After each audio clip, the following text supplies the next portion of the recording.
Principal గారితో మాట్లాడమన్నాను అంతే కదా. దానికి ఇదంతా అవసరం ఏముంది? అటెండెన్సే కదా, నేను చూసుకుంటాను.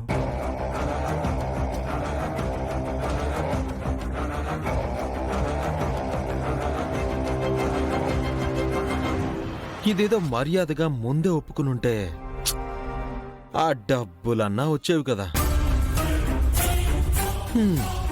బేబీ అటెండెన్స్ వెయ్యి. నేను చూసుకుంటాను సార్, ఇక మీరు వెళ్ళండి. మొత్తం వెయ్యి. అలాగే.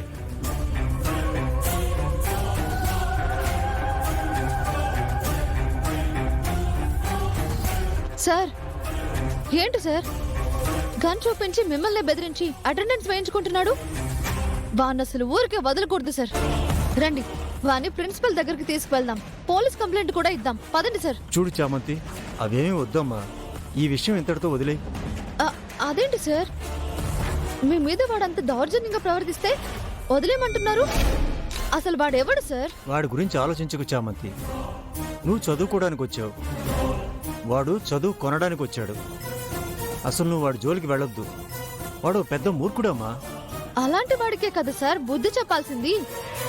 ఇది లా కాలేజ్ కదా సార్, 10 మందికి న్యాయం చెప్పాల్సిన మనమే ఇలా భయపడితే ఎలా సార్? అమ్మా చామంతి, నీకు దండం పెడతాను, మనవి చిన్న జీవితాలమ్మా. అలాంటి పెద్దవాళ్లతో తలపడి మనం గెలవలేం. వాళ్ళ దగ్గర డబ్బుందని పొగరుతూ ఉంటారు, వాళ్ళకి ఎదురే లేదన్న ధీమాతో ఇష్టం వచ్చినట్టు బ్రతుకుతారు. వాళ్ళని ఎదిరించి మనం బ్రతకలేమమ్మా. దయచేసి ఇలాంటివేమీ నువ్వు పెట్టుకోకు. ఇక్కడేమీ జరగలేదు, నువ్వు కూడా చూడలేదు, సరేనా? నువ్వు క్లాస్కి వెళ్ళమ్మా. సార్ అలా ఎలా అవుతుంది సార్? ప్లీజ్ నువ్వు వెళ్ళమ్మా. అది కాదు సార్, రా.